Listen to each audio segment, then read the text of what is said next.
This is G-Free Radio. Here's your host, Peter Stewart. G-Free Radio and episode 55 this week. This is what we have in store. And after the Awareness Week in the UK and in the middle of the month elsewhere, in this episode we've got some intriguing stats for you. How has the trend of searching for terms like gluten-free or celiac changed over the past several years? By looking at those stats and cross-referencing them with searches made for other health issues, can we see a shift in interest or awareness of the disease? Can that show us how understanding is perhaps changing? We've got a brilliant number cruncher, Pete Bronski, on the show this week. He'll lead us through the stats and discuss with him what they mean, and he'll also tell us whether looking at these search terms can give us another angle on whether awareness of celiac disease really is being raised. We look at a report this week that says it may not be gluten that's the cause of your bloating, but so-called healthy foods. We take a quick look at the so-called FODMAP diet. Plus, some great response to our talking point last week about what we should call ourselves. Are we celiacs, or do you perhaps shy away from using the word disease? And then allergy, maybe not quite strong enough or indeed accurate. Thanks for your correspondence. We go through some of them in this week's episode. Another national newspaper in the UK has done a top 10 list of the best G-free foods available. We'll run down that list a little bit later on, and we'll bring you a tale from one store we visited this week and the response we got from the store's managers, plus some new products and some diary dates as well, all here on the G-Free Radio Show, episode 55.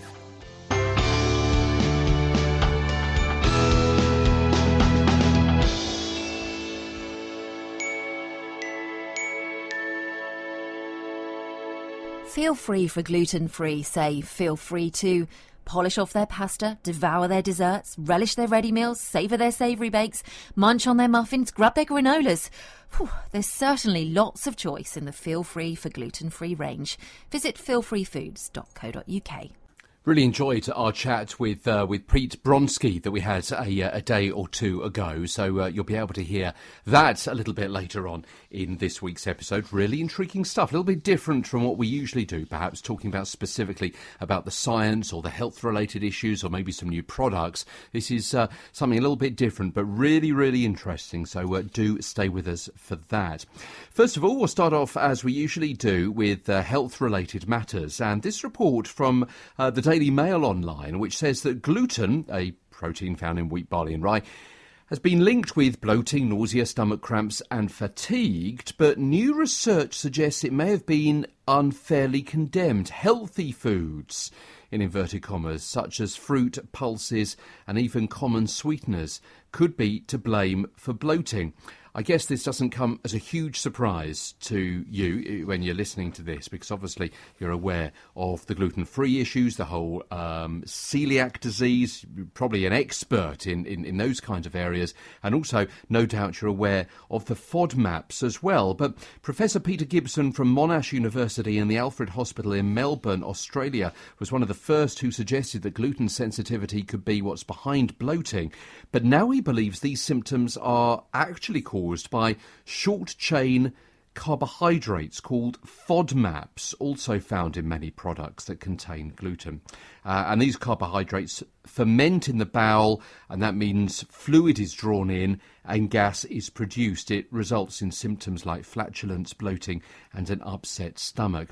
I may be preaching to the choir on this, and you're probably much more of an expert on the FODMAP diet than I am, but it's worth considering that maybe one or two people listening to this it's new to. Maybe you've heard about it, but let's just spend a moment or two just briefly looking at it as a kind of introduction to it all. They studied the effect of FODMAPs by looking at 37 people who believed they were sensitive to gluten. And these people were all given all of their meals by the researchers, and they took stool samples while swapping between high gluten, low gluten and gluten-free diets. Boy, oh boy, that sounds an interesting series of diets to go through, doesn't it?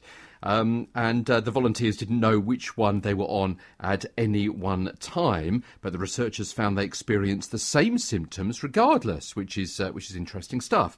As a result, they concluded that gluten was not causing their symptoms and hypothesised that they would be more likely to see benefits from giving up FODMAPs. And they say only people should give up gluten are those who have been diagnosed with celiac disease.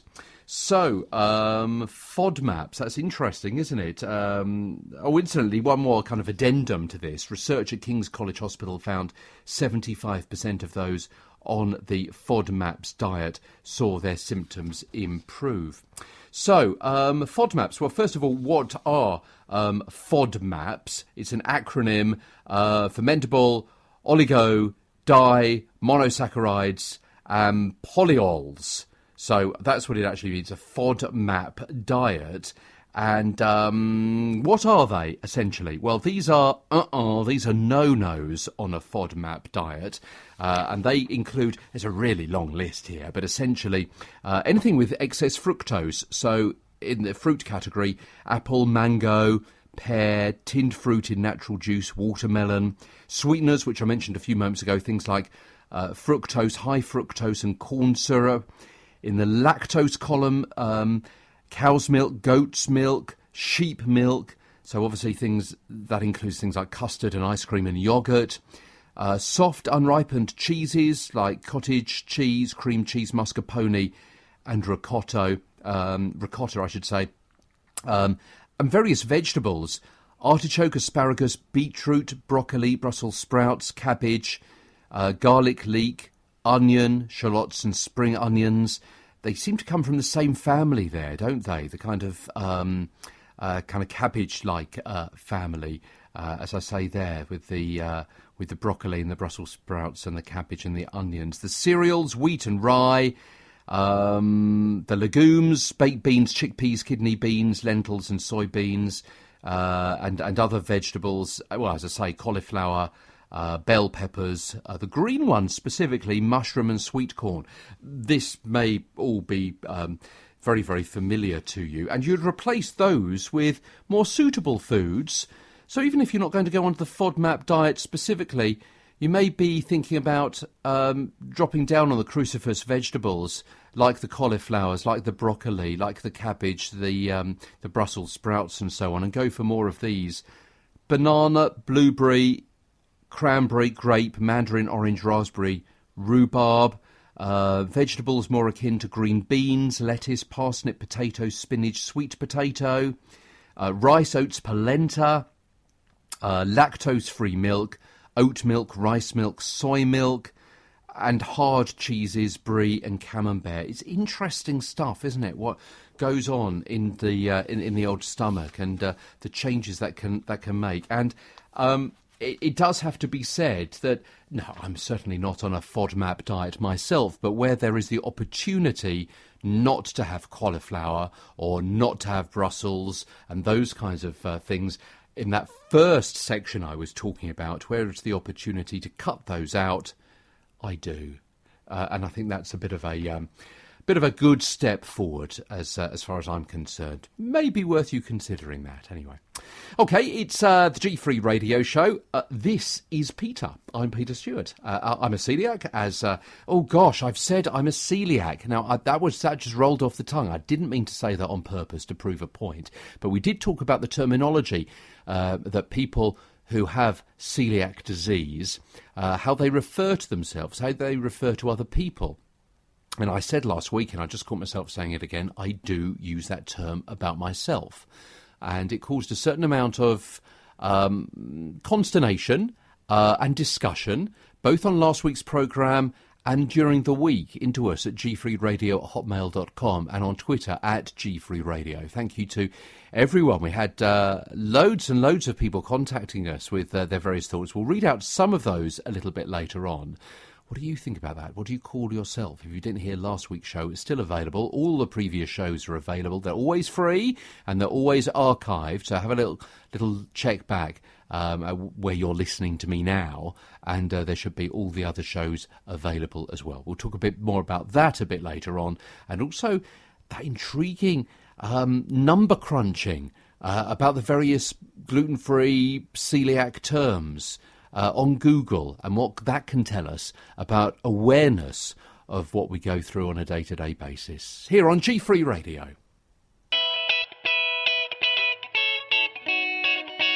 So we thought it was a really good time to look at the report that's been pulled together by Pete Bronski, who has had a look at Google trends over the past decade and seen how people search for words like gluten-free or celiac and how those terms and words and the amount of searching that's been going on about them has changed over the past decades or so.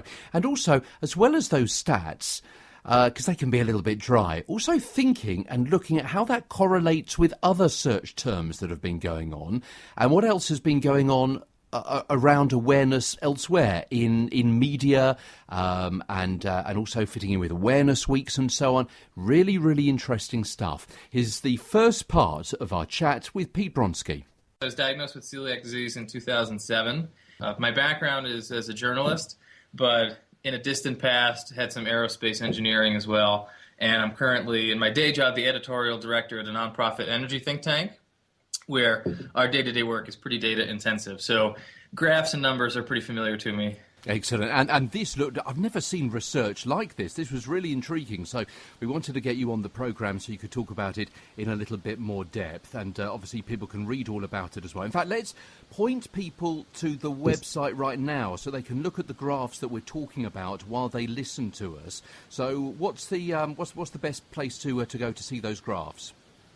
So the name of the blog is No Gluten, No Problem, and the URL is just nogluten-noproblem.com. Okay, and we're looking at the graphs which were posted on Wednesday, May the 14th, 2014. So if you are sitting at your computer and you can log on to that site and look at the graphs while we're talking about them, it'll probably make a little bit more sense. But it's intriguing stuff anyway.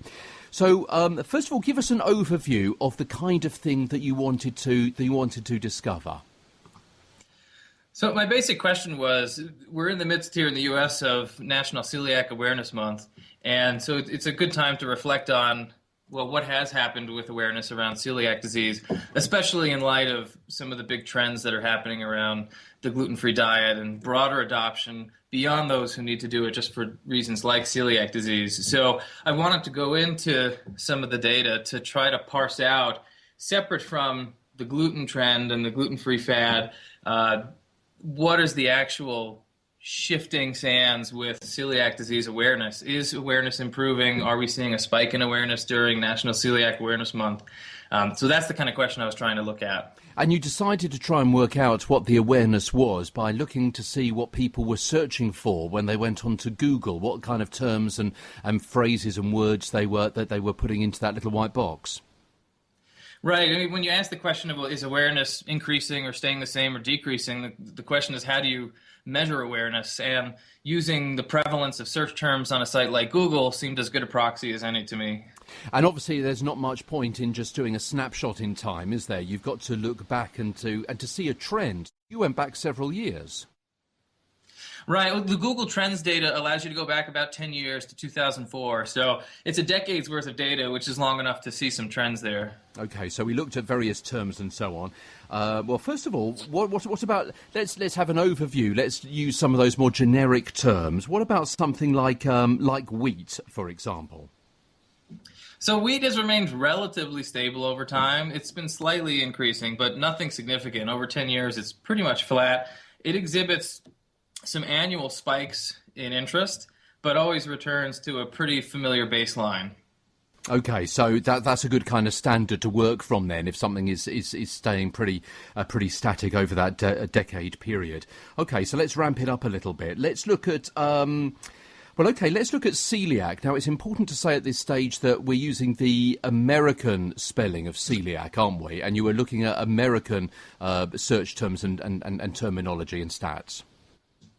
That's right. So if looking at American search terms, celiac has remained dead flat over the last 10 years. And I did check the UK spelling for celiac, and it's almost not in use in the United States. It's so insignificant that you don't even need to take it into consideration. So if you look only at the American spelling of celiac, that's been basically flat for 10 years. Okay, now that's interesting. Now, people may think to themselves, hold on, this is going to be a very, very short interview if the search term celiac isn't going anywhere, and we were talking about celiac awareness. But this is where the twist comes, doesn't it? When you also looked at the stats for the phrase gluten-free and the single word gluten, what happened then?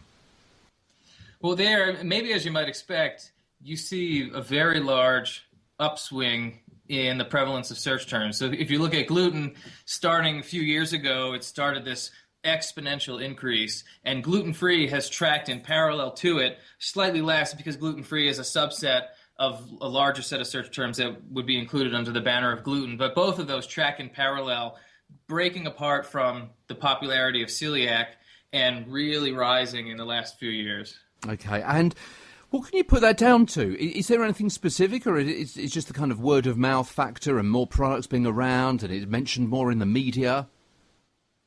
I think it's a constellation of factors. I think there's more awareness and people may be searching for gluten and gluten-free terms as opposed to celiac, with increasing interest in non-celiac forms of gluten intolerance, like gluten sensitivity.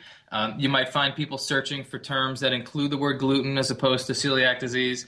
And for better or worse, gluten-free is a really hot trend right now. Far more people are voluntarily adopting the diet than you would suggest are medically necessary to do so. Part of that is the result of some popular books. Part of it is just a trend and coverage in the media. And so there's a lot of interest in gluten and gluten-free right now, even apart from this much smaller subset of the population that has a more explicit interest in celiac disease. Absolutely. And in fact, there was a spike recently, I think you noted, wasn't there, when an American chat show did a Vox Pop, interviewed some people and asked them whether or not they were gluten-free, and they said yes, and then they were asked what is gluten, and the four people that they showed on screen didn't actually know what gluten was, and that caused a great amount of hilarity in the audience and also across the wider United States amongst people who aren't gluten-free, essentially pointing fingers and saying, Yabu sucks, you don't even know why you're cutting this out of your diet. I thought that was a little bit unfair, but all the same, that did promote the interest in what gluten and gluten-free was, didn't it? Yeah, right within the last few weeks, there's this very large spike in searches for gluten and gluten-free, and then it's a question of asking, well, what could have caused that spike? And this segment from the program seems to have been the most likely culprit. Within 8 days, it had over 2 million views on YouTube, so it seems like it'd be a pretty significant driver of traffic. And that's Pete Bronski, and we'll rejoin Pete, so Peter and Pete, a little bit later on in this week's episode, and do a bit more number crunching with him. It's all intriguing stuff, it really is. So as I say, the second part of our chat with Pete coming up a little bit later. First of all, let's hark back to last week's episode of the G3 Radio Show. If you haven't heard it, do listen back. I urge you to do that. And incidentally, if you find it difficult to come across our audio, our different episodes, the different programs that we produce every week, and you think to yourself, I'm not always on Twitter, I'm not always on Facebook, I never quite remember whether to go to the site or to download things. If you would like us to add your email address to our email mail shot every single week, we can do that. That's not a problem. It'll tell you what's in the program, and also it'll contain a link in that email that you can click on and go straight to the audio. So if you'd like to receive that, just a bit of an aide-memoire, it can sit in your inbox, and you can listen to 2 or 3 at a time if you want, without without forgetting, essentially. It's gfreeradio@hotmail.com. Just give us a half a sentence there and we'll pop you on that list. That's not a problem at all. Let's hark back to the discussion and the follow-up. First of all, Julian Hill wrote to us about a week or so ago and said that he was upset to see us referring to celiacs in referring to people. People should not be called after the name of their disease. So we wrote back and said, actually, that's a very good point. We have mentioned it before on the programme, and we've changed the website, and hopefully we will certainly try our very, very best to change well, what I'm saying to you, what the terminology is that we use on air. Also did point out that to use a phrase such as people with celiac disease in a tweet is quite long-handed and might be quite difficult. And also a lot of people don't like the use of the word disease as well, and allergy's not quite right either. And Julian wrote back and said that a lot of people do prefer the word disease, and also maybe suggested that instead of using the word celiac in tweets, we could use PWCC or PWCD, people with celiac condition, people with celiac disease. Quote, "You dehumanise someone by calling them a thing. I'm a person, not a celiac, just as people with cerebral palsy are no longer called spastics." And, in the spirit of a good debate and so on, we pointed out that very often people with different cultures, different heritage, or people of different sexual orientation will reclaim a word that has been used against them. I'm thinking about the N-word or the gay word, and use that about themselves to empower them. And also, if I'm using the word or the phrase I am a celiac myself, then that puts me in a difficult position if I can't use that about other people. Although I appreciate it's what you are called yourself by someone else, which is the crux of the whole thing. It's really interesting stuff. Let's have a little look at some of the comments. And we had more comments on this than we've ever had before. Mark Montague on Twitter said, in my opinion, a celiac is acceptable shorthand and preferable to a person with celiac disease. The latter is much more stigmatising, which is really useful, really interesting. Tasteful UK on Twitter said, really interesting debate about the correct terminology.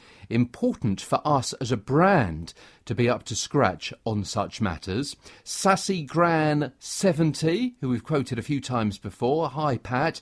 I refer to myself as a celiac and will continue to do so. Don't like the initials, the word disease or condition. Are you making a mountain out of a molehill?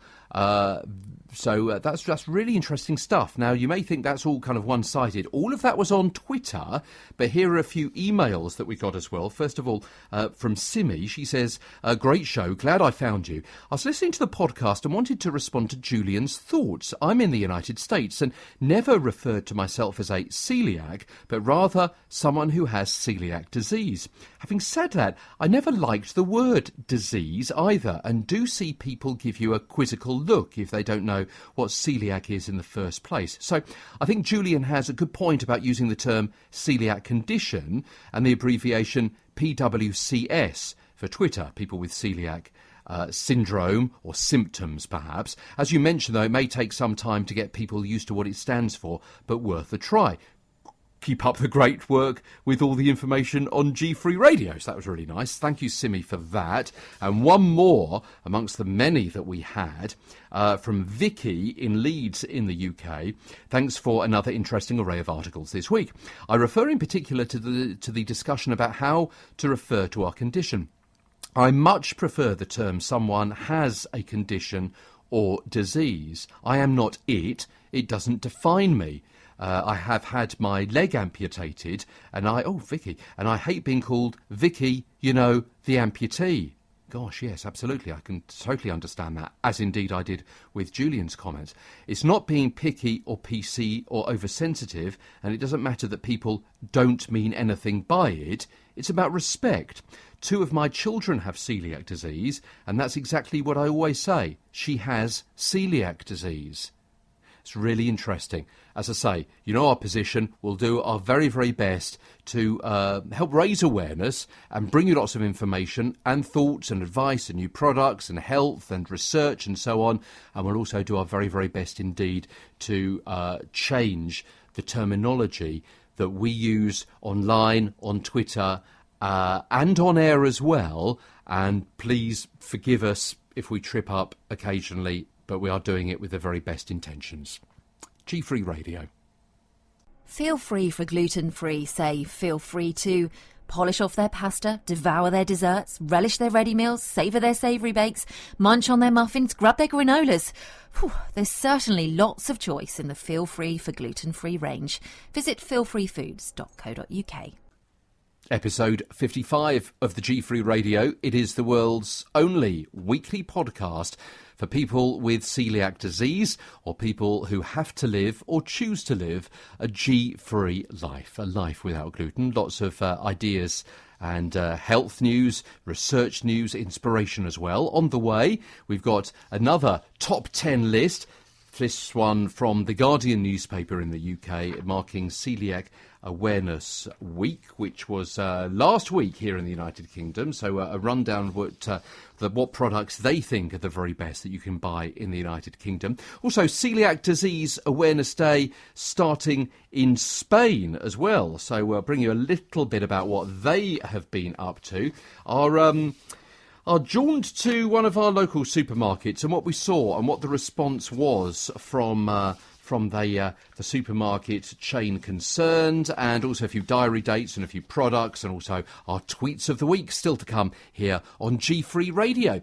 Now let's go back to Pete Bronski, our new friend, our co-presenter almost on the G3 Radio show this week, episode 55.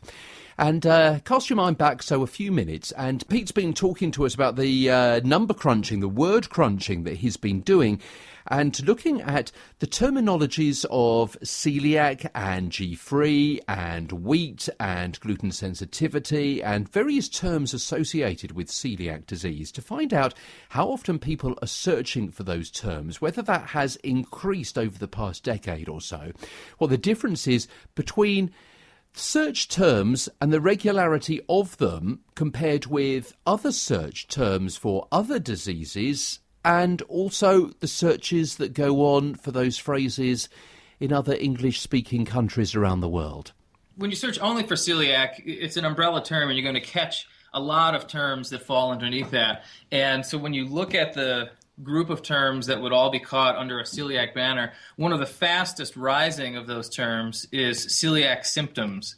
And so when you look at celiac symptoms specifically over the last 10 years, for 4 or 5 of those years, it was pretty flat and relatively low. And then around 2009 or so, there was a big uptick in the popularity of search terms for celiac symptoms, and it is now tracking at a higher level than it was for the first half of the past decade, which I think is an encouraging sign that if we want a more accurate measure of awareness, it's probably not going to happen just around a search term like celiac, but if people are specifically looking for celiac symptoms, then they're going to be better educated about the symptoms that could be associated with the disease. They might identify those symptoms in themselves, and then ideally work with their medical physician to pursue a diagnosis. And so I think that's a very positive sign. And presumably getting better educated about the disease, and hopefully it's that word of mouth thing again, isn't it? Passing things on about to their friends and neighbours and co-workers and so on about what it is that they're the diet that they're now on. Absolutely. Okay, and let's also have a little look, because I know you also did a search for gluten intolerance as well, which is perhaps a similar search term that people may have used instead of celiac or celiac awareness. It is, and what was interesting about that one is, so for the first half of the past decade, it tracked in lockstep with celiac symptoms.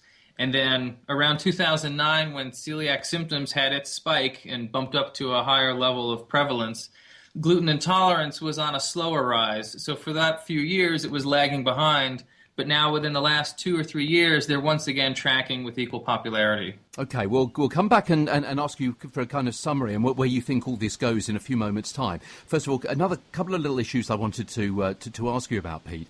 And that is, first of all, even though it's not a race to the top, how do we rank alongside people searching for other terms about other diseases or other medical issues? I'm thinking perhaps of terms like cancer or diabetes. Are people becoming more aware of celiac disease at a faster rate than, say, diabetes? Yeah, so arguably you could say yes. When I took a look at some of that data, I was trying to understand how does celiac rank against other major diseases in terms of its awareness in the population. And to get a better sense for that, I thought it's not just a function of how popular are their respective search terms on a site like Google, but also how prevalent are those diseases in the population. And so when I weighted the popularity of a search term, for example, diabetes or cancer, against its relative prevalence in the population, what I found was that celiac awareness is actually higher than American awareness for diabetes, which in many ways is very concerning because we're having a huge upswing of diabetes. They talk about a diabetes epidemic here, and the awareness is lagging far behind, whereas other diseases like cancer, their relative popularity on Google far outweighs their prevalence in the population. Diabetes is a full lifestyle type of a condition, and it's hard to point the finger to just one causal factor, but no less serious. It has a huge range of complicating factors and conditions that can come out of it. So people need to be just aware of it as anything else. Obviously, America, the largest country in the English-speaking world, but I know you also had a little look and to see whether the stats were similar in other English-speaking countries. So you looked at Canada and the United Kingdom and also Australia as well. Were they pretty similar in the stats that you came up with these search terms? So they were all pretty well differentiated. In the United States, there's an assumption among a lot of Americans that other countries and our other English-speaking brothers and sisters are much more progressive than we are when it comes to gluten-free awareness, celiac disease awareness. And so I wanted to test whether that hypothesis was actually true or not. And so when I looked at the prevalence of search terms for celiac across those 4 countries, and then weighted it per capita, because it's unfair to compare a country like the U.S. with more than 300 million people and a country like the U.K. that has 1/10 that.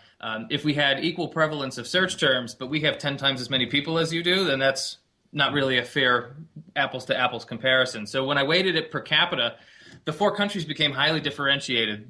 And the short story is the United States lags far behind other countries. The UK is well ahead of us, Canada ahead of you, and then Australia is in the lead in terms of awareness around celiac disease. And that's including both the American and the UK spelling for celiac. And I think people who've perhaps been to Australia and certainly maybe being pipped by New Zealand as well, there is an awful lot of awareness down there. You can go into almost cafe, bar, restaurant you like, and you can find all sorts of gluten-free food very, very much readily available. I guess it's too much of a complication, is it, to look at other countries, other languages? I would have liked to have done that, particularly with Italy. But the way Google Trends exports its data is that you can either search for multiple terms within one country or multiple countries on one term, but trying to include, for example, the United States, the UK, and Italy while taking into account 2 versions of spellings on celiac and the Italian spelling is just not within the current offerings of the Google Trends data. So unfortunately, I wasn't able to include non-English speaking countries. Okay, well, let's pull all this together. You've explained it absolutely brilliantly, and it's really, really clear. What do you deduce after looking at all this data yourself over the past several weeks? What do you take away from it? What do you deduce? I think for me, the biggest lesson is that we have a lot more work to do with respect to celiac disease awareness in particular.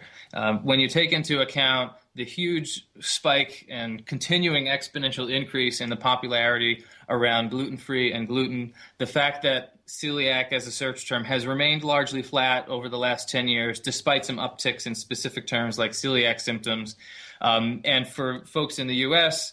And in the U.K. to a degree, the fact that we're lagging behind some of our English-speaking compatriots in countries like Canada and Australia, there's clearly more work that we can do to specifically raise awareness around celiac disease. But there are positive signs that we're moving in that direction and that we can further move the ball in that direction, particularly if we take a lesson from something ironically enough as wheat. If we look at the search terms for whole wheat over the last 10 years, it's been slowly increasing, steady, and with big annual spikes. Curiously enough, in January, which might have something to do with New Year's resolutions and people resolving to eat healthier. But if we can import that same kind of a lesson to the world of celiac disease awareness, how wonderful would it be if every May in National Celiac Awareness Month, there was a big spike in awareness around celiac disease, and that the longer-term trend was slowly rising so that more and more of the population is aware about it. They know the symptoms to look for. They have the motivation and the knowledge to get themselves tested and diagnosed if that's appropriate. And so that's my long-term hope for where this is going. But in the meantime, the data should light a fire under us to say there's much more work that we can do, and so it's time to get to work doing it. Okay, Pete, thanks so much for joining us. Another quick plug for where people can see these stats again and also read more about your blogs and so on. You've been posting information and your take on life as a celiac since 2008. Where can people find you and what do they see when they go to this site? So the site is No Gluten, No Problem. The URL is nogluten-noproblem.com. And my wife Kelly and I post roughly weekly recipes about gluten-free diets and a variety of nutrition and gluten-free lifestyle commentary, such as the series that I did this past week on the prevalence of awareness. Got a few changes coming up on G3 Radio over the next few weeks and months as part of our first birthday celebration, so look out for those. Incidentally, if you've got any thoughts on the show, on the world's only weekly podcast for people with celiac disease or those living a gluten-free lifestyle, either by Mother Nature's design or their own particular choice, do drop us a line. We always love to hear from you. It's g3radio@hotmail.com. Other podcasts about the right length, too long, too short? What about the content? What about the style? How often would you like them to come out? We pride ourselves in being out every week for the past year. So we'd really like to keep that up, unless, of course, you think to yourself, well, actually, we'd prefer a slightly different arrangement, and then we'll see what most people say and what they want, and we'll try and fit in with that. After all, it is for you. So do drop us a line, either by Twitter, we are at G3 Radio, or via email, which is g3radio@hotmail.com. And it was, of course, Celiac Awareness Week, wasn't it, last week in the UK, and a huge growth in the amount of products which have been made available over the past, 5, 6, 7 years since I've been suffering. No, suffering's the wrong word. You see, I'm thinking really carefully. I don't suffer with celiac disease. I have celiac disease. A huge growth in the amount of products which have been made available since I was diagnosed with celiac disease. That's the phrase. Cliff Carter, general manager of the bakery brand in the UK, Mrs. Crimble's, attributes the growth in sales to the fact that, quote, people who do not need to avoid gluten still choosing to cut it out because they feel better without it. Cliff, I refer you to the feature right at the top of the show, and points out that the gluten-free market is now worth £175 million, presumably in the UK only, and had the highest number of product launches of any food category last year. The EU, says the Guardian newspaper, stepping in to help. Of course, you may not be aware of this. From the 13th of December, any gluten in food will need to be clearly marked. You're thinking, well, isn't it already in packaged food? Yeah, but also to food sold loose or used in catering. Caroline Benjamin, friend of the show, has been speaking about that before. And we're going to get her on in the next few weeks to talk about it a little bit more, about those rules and regulations, what you need to look out for if you're a food producer, what you need to be doing if you're a food consumer, brackets, that'll be everyone then.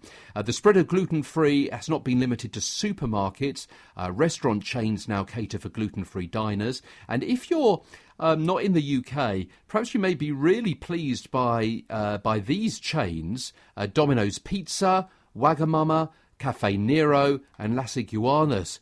Big chains across the UK. You can find them, well, most of those in virtually every single town across the UK. Some of them little bit more sparsely situated across the United Kingdom. Other places going all the way. Vosars is a totally gluten-free restaurant and deli in London, as is the new 2 Oxford Place in Leeds.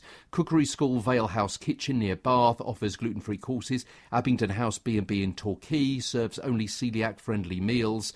Here, according to The Guardian, are the best gluten-free products to eat and drink at home. We start, as is traditional, at number 1. Nairn's gluten-free oat cakes. They say these oat cakes are carefully farmed and processed to prevent gluten contamination. 2. Genius triple-seeded sandwich loaf at £3. They say you'd be hard-pressed to tell the difference between a slice of this bread and a slice of standard. 3.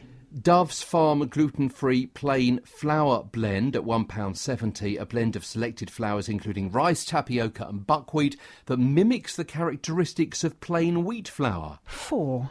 Focaccia Mediterranee, £4.60. The overall winner at this year's Free From Food Awards, a superb focaccia with rosemary, olives and onion that tastes just like the real thing. 5. Newburn Bakehouse lemon and poppy seed muffins.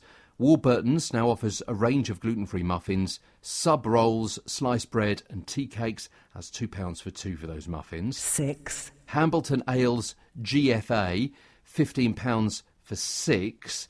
No amount on the bottles there, but a gluten and wheat-free ale from Nick Stafford. GFA uses sorghum in place of wheat, teamed with hops for a flavourful result.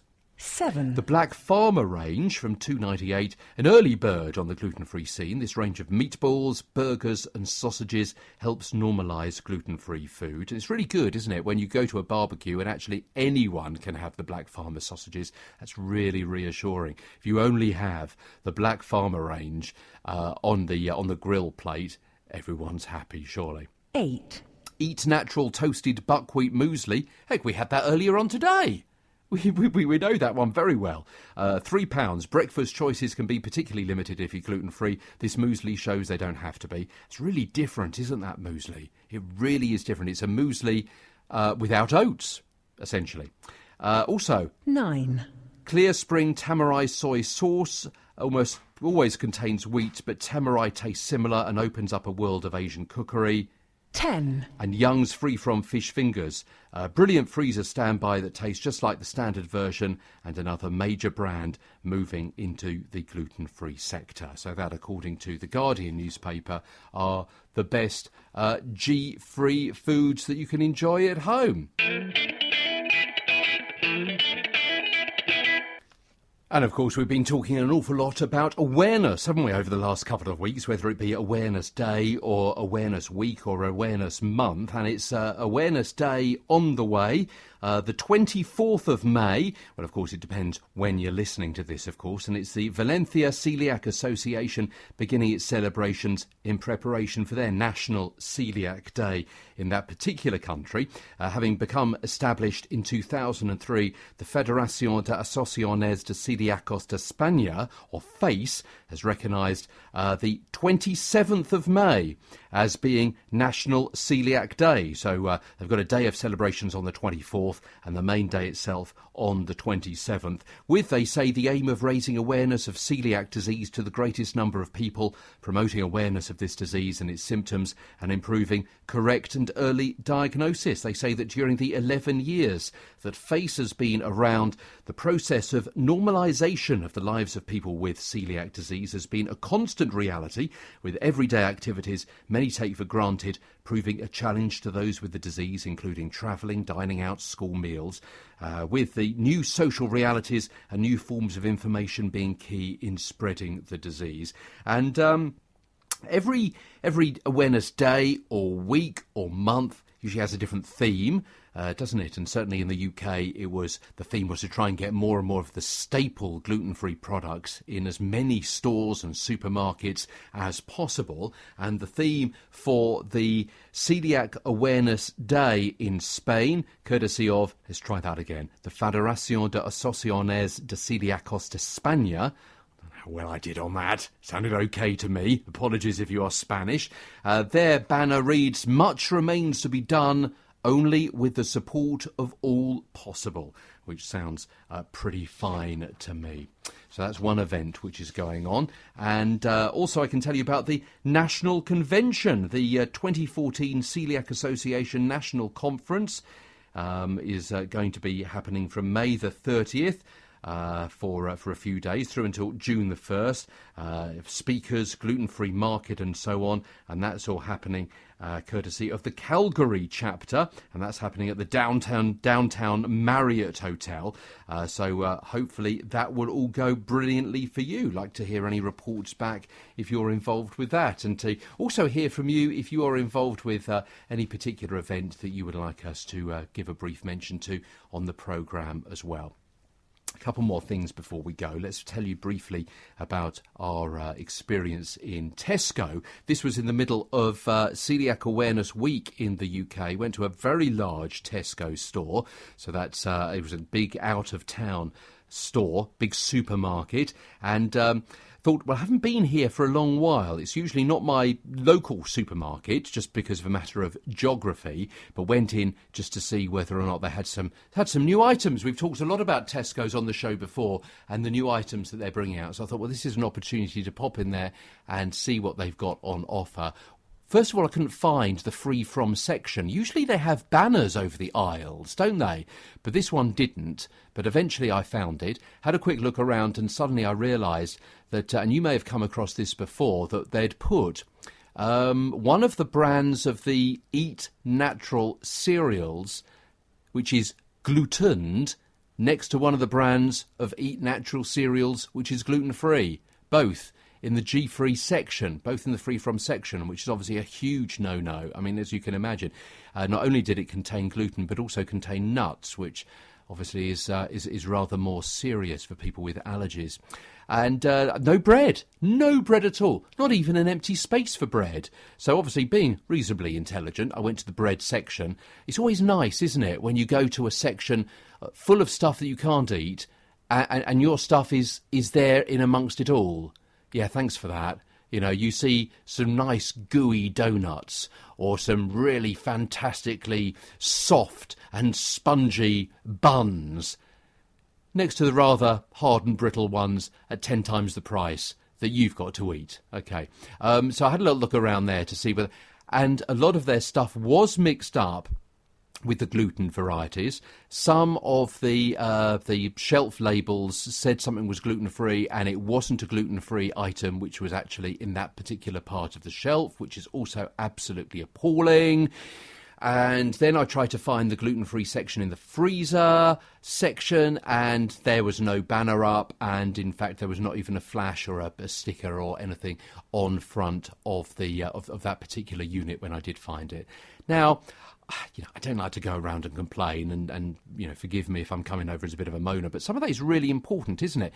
You know, obviously you've got to keep your eyes open. We're used to doing that as people with celiac disease, but you've got to be helped along the way. And if stuff is completely in the wrong place, certainly at best it's misleading, at worst it could be very, very serious, could be near fatal for our friends with nut allergies, of course. Now, I went over to the customer service desk and advised them, and to be fair to them, they did change as much as they could immediately. They took away those cereals, and also they advised me that the reason the bread was now with the bread was because otherwise the people that stack the bread shelves overnight would forget about the gluten-free bread because that was going into another part of the store.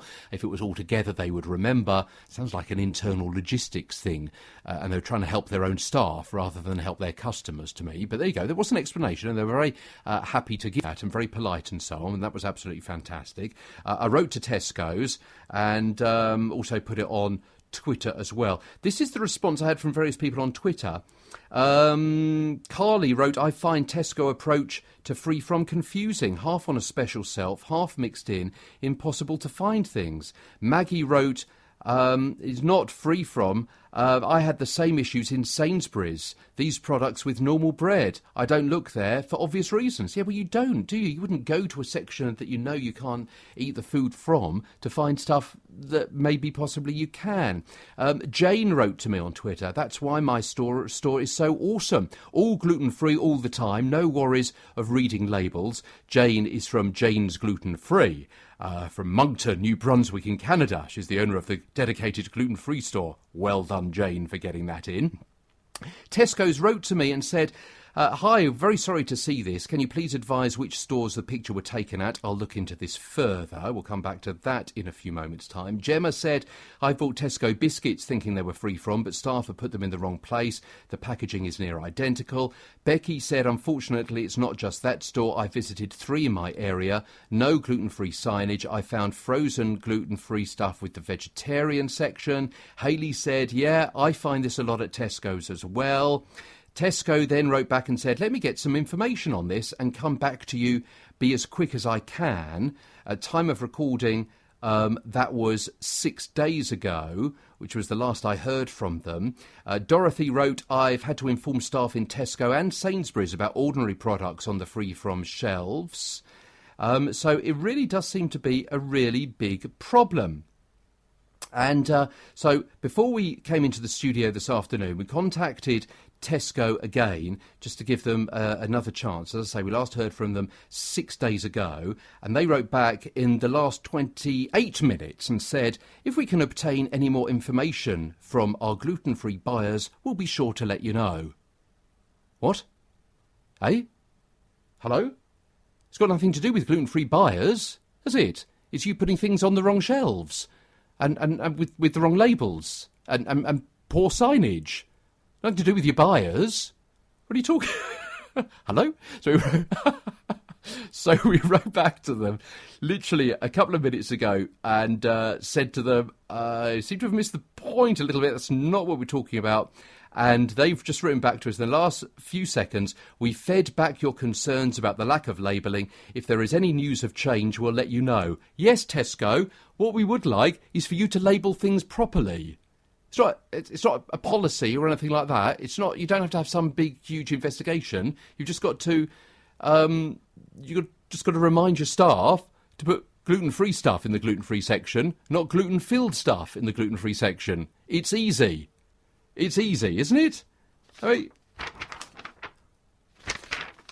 have I missed something? No? Shall I get off my high horse?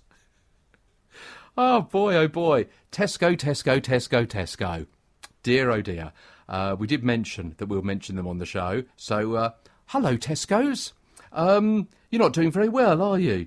As far as this goes. So, my advice to you guys listening is if you do frequent the Tesco store, and obviously other stores are available, Sainsbury's do a really good range, Asda are coming up on the inside track. You'll also find things in Waitrose, and also Morrison stores as well in the United Kingdom. Also, you'll find things at Marks and Spencer's, although they do scatter their products around quite a bit. So you will find gluten-free versions in amongst their the gluten-filled alternatives at different places around the store. And obviously, don't forget your favourite retailer online as well as the online stores, so the other independent shops and other independent places as well. And I know that Tesco have come in for quite a bit of stick over the last few months because they used to stock a range of products made by smaller suppliers, and now what they seem to have done is taken the ideas of those smaller suppliers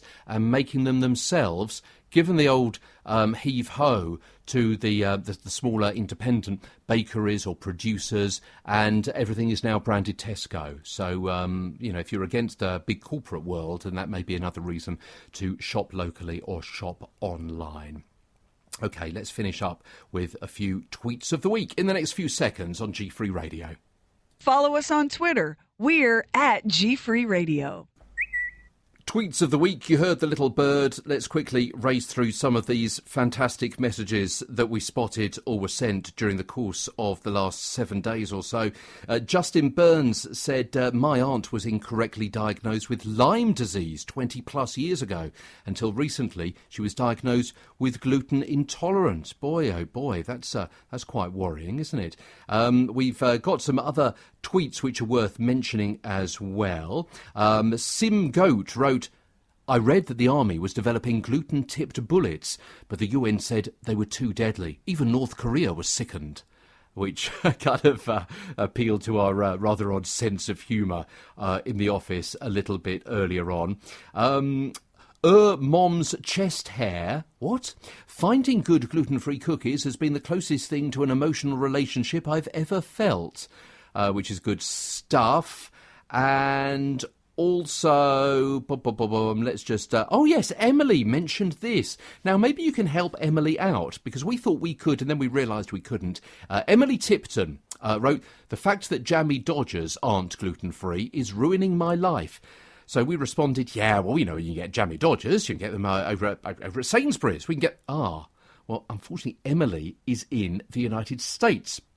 So, if you're in the United States and you know where Emily can get gluten-free jammy Dodgers from, help her out. She's on Twitter, EmilyKate421. And from 421 to 55. That was the end of episode 55 of the G3 Radio Show. Thank you so much for the loan of your ears over the last hour or so. Really appreciated. Please get in touch with us. Please correspond. Please put in your 2 cents worth. That would be really, really good to hear from you. Whether it's some thoughts about the programme, maybe the content, or maybe anything else. You just want to say hi. That'll be fantastic to hear from you. And also, if you want to advertise on the show, you want to get a mention, you've got something going on, drop something through to us as radio ready as you can make it, please. We prefer it if we don't have to plough through tons and tons of PDFs and press releases and so on. Just give us a couple of top lines, contact details in case we want to get back to you, and Bob will be your uncle and Fanny your aunt, as they say. And that's about it from me this week on the G3 Radio Show. I'm Peter Stewart. Have a good 7 days.